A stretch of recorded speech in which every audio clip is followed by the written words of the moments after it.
This is the 10% Happier Podcast. I'm Dan Harris.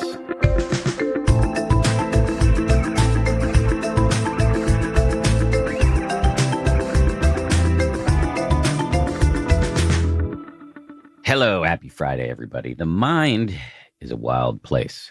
There's this joke. I don't know who originated the joke, but one meditation teacher said something like, "My mind is a dangerous neighborhood. I don't go in there alone."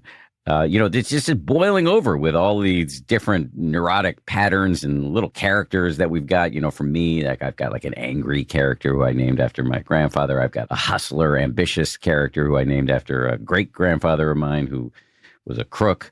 Seriously, he was a crook. And so there's so much going on internally, much of it very, very difficult. The good news is there are ways to boost your sanity quotient, practices that have stood the test of time and also are now withstanding a lot of scientific scrutiny.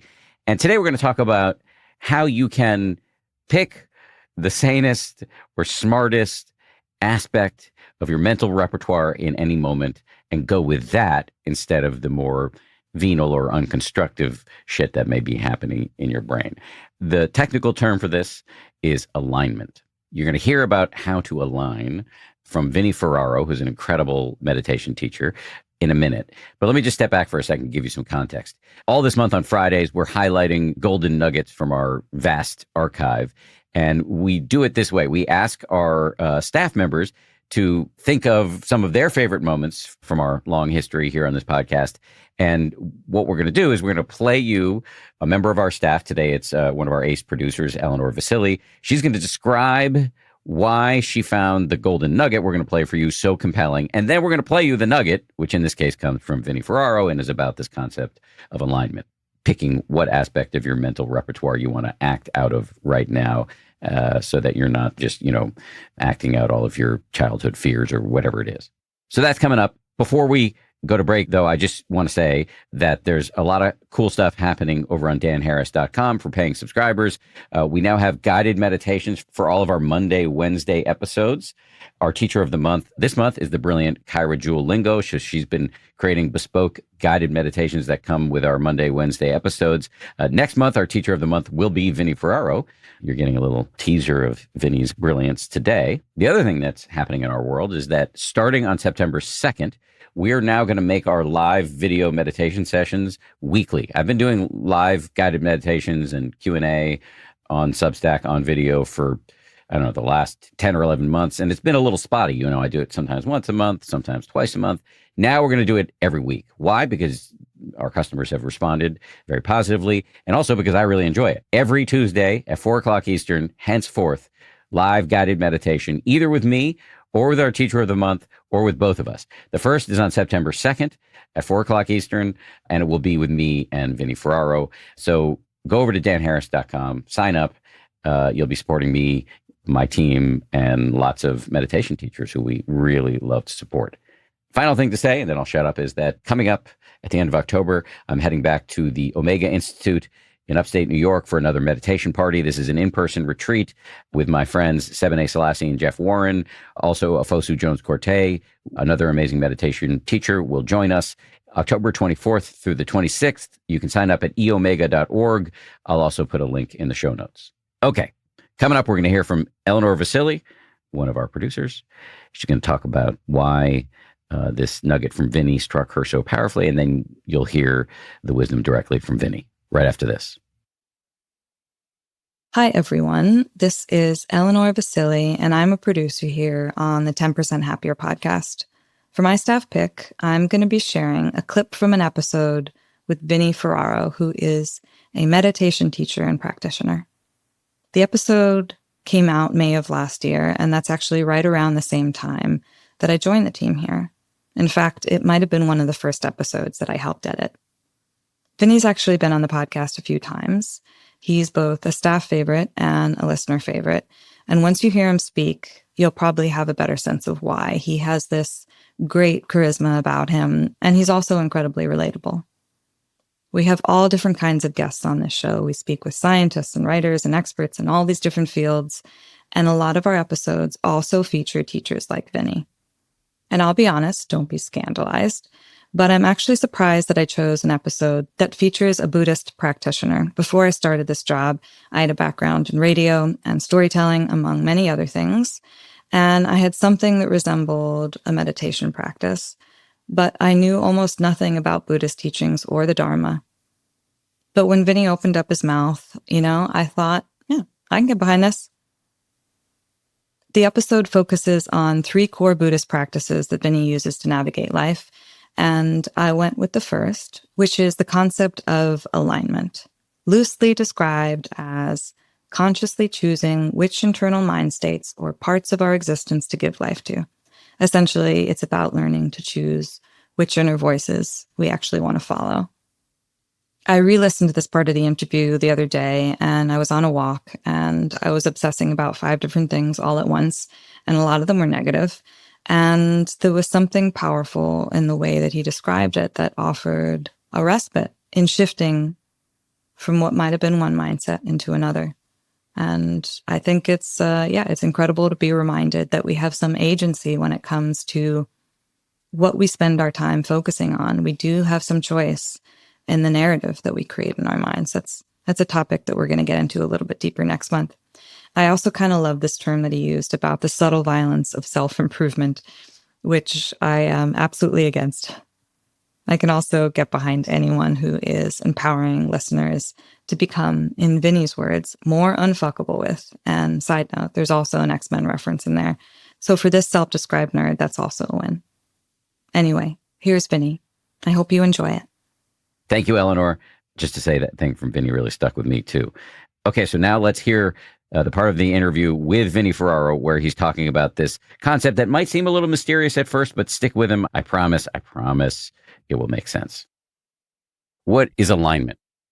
Yeah, so when we start sitting, we see how much is going on inside us, right? There's just so much to choose from, right? So many parts of our experience, right? There's our conditioning, there's the thoughts, there's hopes, there's fears, there's the characteristics, the defilements, right? Everything is like one moment away.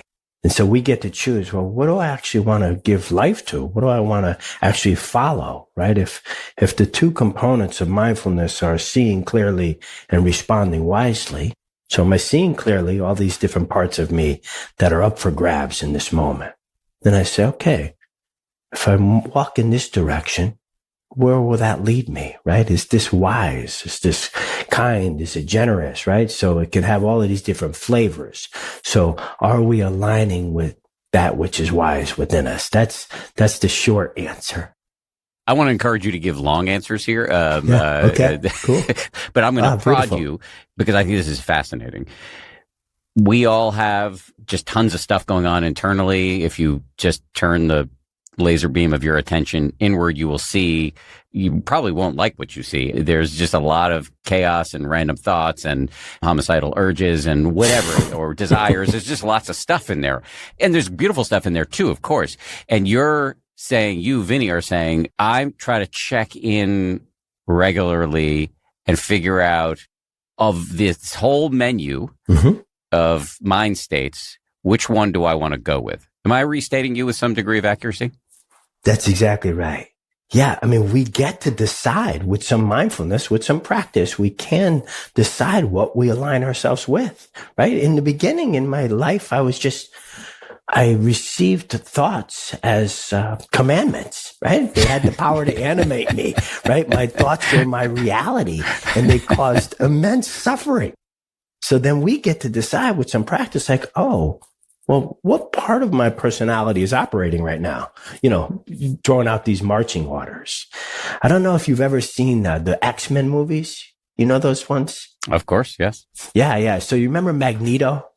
Mm-hmm. Magneto. So he has the power to completely control metal. So he can walk off a roof. And as he does, every one of his steps are supported, right? This is a perfect illustration of my understanding of the Dharma. Right? How each moment is conditioned by the next. And so, if I walk in the direction of the shadow worlds, they open up before me. Right? And when I'm able to take refuge in maybe like more wholesome or more like the boundless qualities of The natural radiance of the unobscured heart is what the Buddha kind of called these Brahma Viharas. When I walk in those beautiful directions, those energies inform the world I'm kind of inhabiting and in some way co-creating. So that's what I'm saying when I say, well, what do we align ourselves with? It's like, what do I want to give life to? Does that make sense? It does. It makes complete sense.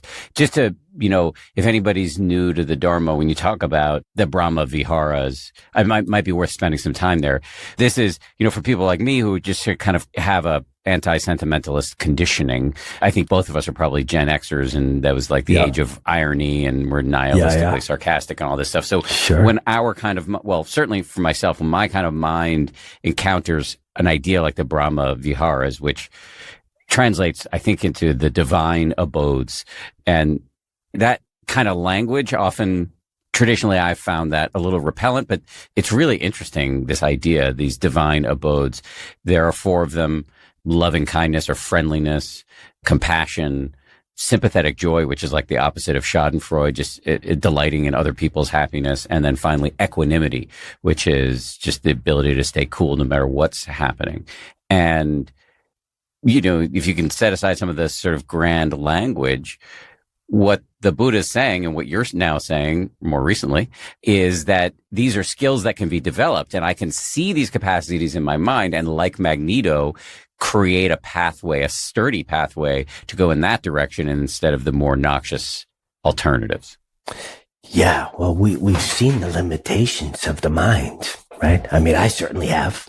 I've seen the limitations of taking my psychology to be a reality, right? Because even though a lot of my stories are based in fiction, in this inner narrative, the suffering they deliver is real, right? So we have to take good care of like what we let the mind dwell on. We have to have some kind of, maybe we can call it like discipline, or it's a better word for it. When you brush your teeth every day, right? A habit, a practice.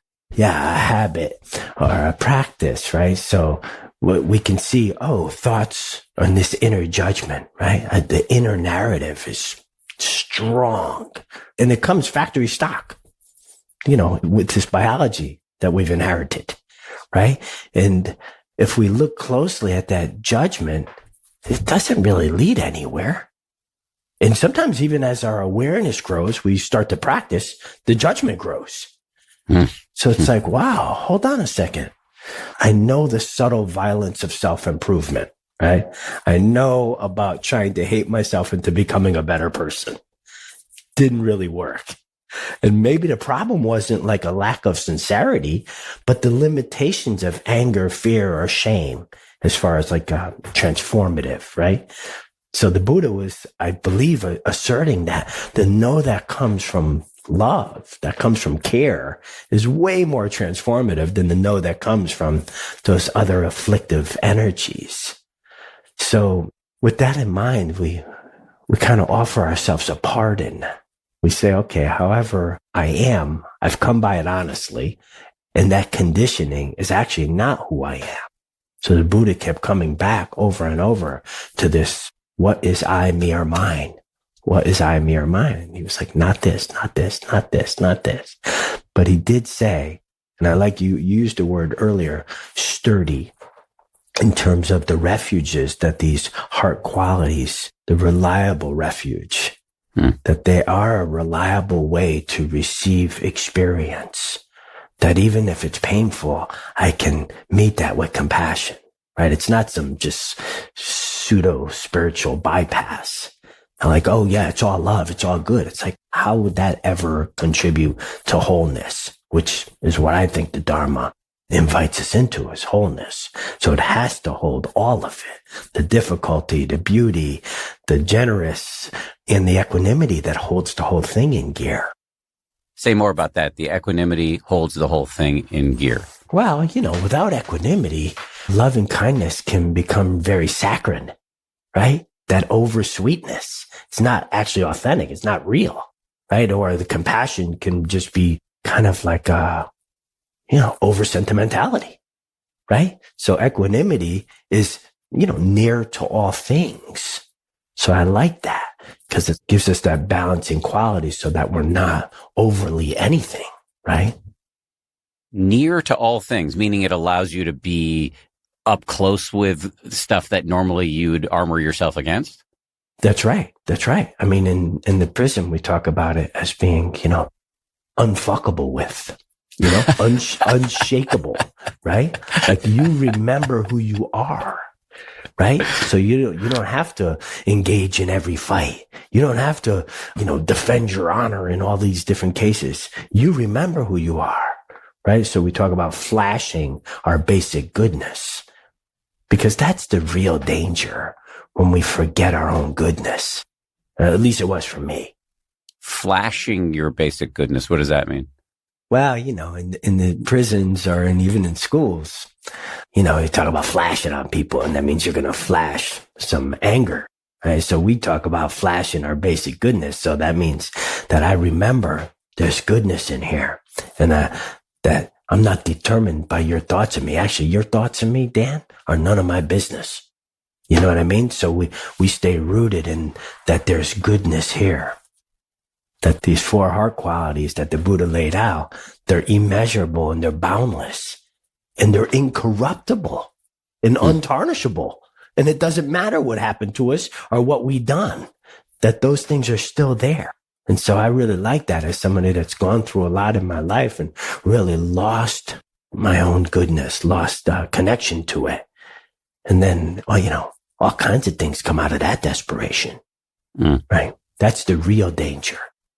Even after everything you've been through, and this is interesting to me, and I like asking people about this. Do you believe that we all have the capacity for goodness, or do you take it a step further to say that foundationally we are all basically good? Yeah, that's a very difficult question. I could only answer from my experience of myself, which believes that there is no part of me that's beyond redemption. That no matter how lost I get, and that's all I'm doing when I go to the prisons, right? I've been going into prison since 87 as a visitor. And, yeah, that was a bit different earlier on. But it's like all I'm doing is reflecting value. I don't give a shit whether they know what meditation is. I want to go there and remind them of their value because, I feel like that's the most important thing. And it's a very dehumanizing system. So it's meant to squash that out. And so when I go there, that's all I'm reflecting back. Everything is an excuse to connect. Right now we're connecting. Oh, the premise is, we're going to talk about mindfulness or Buddhism. Cool. Killer. Doesn't really matter. Right? So when I go there, that's what's on the forefront of my mind is, can I be in relationship with these fellas and can I reflect their goodness back to them? Thanks again to Eleanor. Thanks again to Vinny Ferraro. Don't forget, Vinny and I will be doing a live guided meditation on September 2nd at 4 o'clock Eastern. That's a Tuesday. That is the beginning of our guided meditation sessions going weekly every week.